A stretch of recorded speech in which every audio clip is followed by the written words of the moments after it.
We welcome you once again to the course Monitoring and Evaluation. Now is lecture 2. We have highlights from lesson 1, what a project is, project monitoring, project evaluation, and our lesson focus will be on the following: more on tools for monitoring, which are verbal communication, meetings, report, diary notes. Know how to prepare monitoring report, re- limitations of project monitoring report, what project evaluation and its purpose, usage and limitations of various types of evaluation. Then summary. Tools for monitoring. A appropriate monitoring tools should be put in place and used accordingly. The importance of communication in project management is equally critical. It is the oil that lubricates the project movement in the attainment of the stated objectives.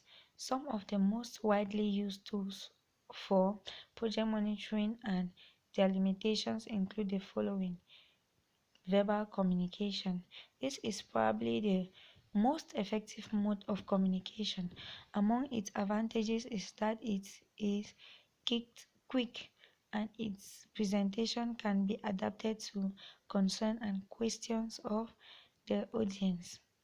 However, this type of tool to communicate monitoring information can lead to misunderstandings and sometimes denial of information. Meetings. The very nature of project management makes it inevitable that certain meetings are convened to communicate and share project information. Other programs may even require standing committees where outsiders may be invited to review program performance. One needs to be cautioned that while it is important to have meetings, they should be used as effective tools. Meetings can be used for sharing and interchanging information, clarifying, stimulating, and seeking the best solutions regarding project performance. Report. Reports are an essential part of project monitoring. Activities undertaken, input supply, money disbursed, etc. have to be recorded and accounted for. However, reports are only effective if they are submitted to the right people at the right time to facilitate corrective decision making. Diary notes. While most people do not use this mode of recording information, it remains an important option. It is essential to record key decisions which may have been made at formal informal meetings. Its format should be simple, giving the date, time, place, and the names of the people present when the decision was taken. However, experience from many countries indicate that some of the problems in general will include the following: most reports gather dust in offices without being effectively used. Sometimes the wrong information is collected which may not be useful in decision making. Some departments or units do not have the necessary logistics, for example, paper, typewriters, and so on, to write report. There has normally been no feedback on the reports presented to higher authorities. All the above needs to be acted upon to ensure the attainment of maximum benefit.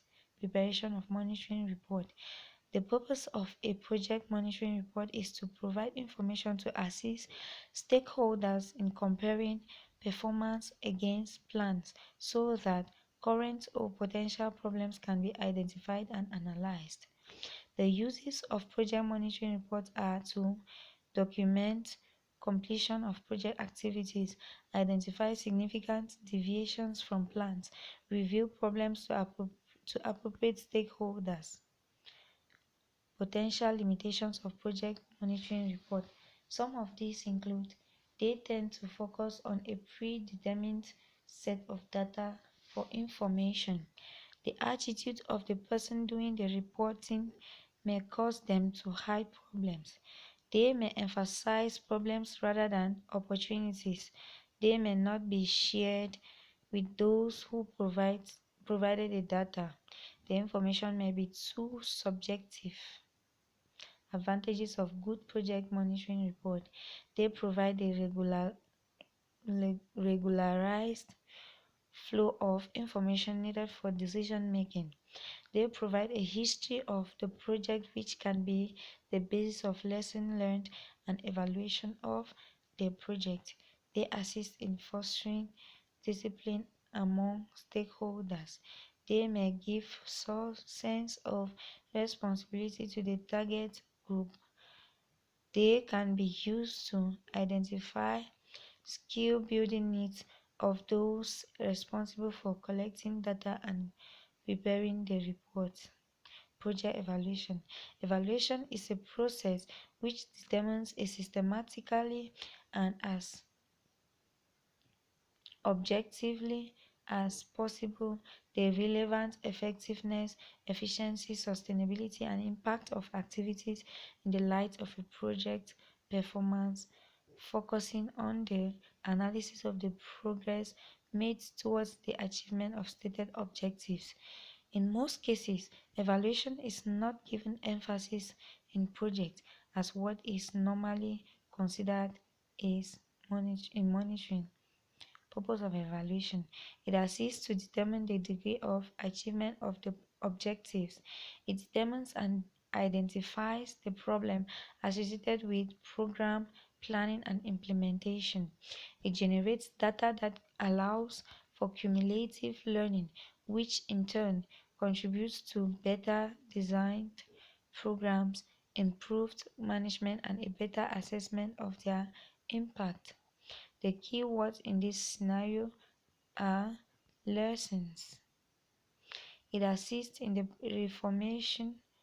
reformulation of objectives, policies, and strategies in project programs.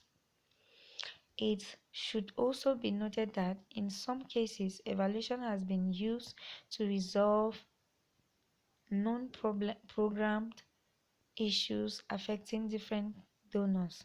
For instance, two organizations involved in separate but similar programs on land management may undertake an evaluation of the entire program to assess the extent to which the program has reached. Consequently, evaluation can be seen as a process that determines the viability of programs, projects, and facilitates decision on further resource commitment. Types of evaluations include interim evaluation, terminal evaluation, and ex post evaluation. Interim evaluation, it normally takes place at some point during the life of a program, usually mid-time. Terminal, it usually takes place at the end of the program. It assesses the progress made towards the achievement of predetermined objectives and provides a basis for decision on future action. Findings and recommendations for terminal evaluation are often used to decide whether or not to stop the project or when a new phase is under consideration. Expose Ex post evaluation. This is conducted after a sufficient number of years have elapsed since project completion so as to measure the impact, usage, and limitations of the various types of evaluation. It is generally accepted that if the evaluations are to be objective, they have to be undertaken by external consultants. However, there is a general feeling that at times external consultants are overused. The recommendation is that external consultants should work in a conducive environment to facilitate the transfer of knowledge to their national counterparts. Government should take the lead in promoting this aspect. Conclusion: monitoring and evaluation, when carried out correctly and at the right time and place, are two of the most important aspects of ensuring the success of many projects. Unfortunately, these two, although known to many project developers, tend to be given little priority, and as a result, they are done simply for the sake of fulfilling the requirements of most funding agencies without the intention of using them as a mechanism of ensuring success of a project. It should also be noted that each project may have unique requirements for monitoring and evaluation, and that in such circumstances, project managers and developers should attempt to develop suitable monitoring and evaluation mechanisms.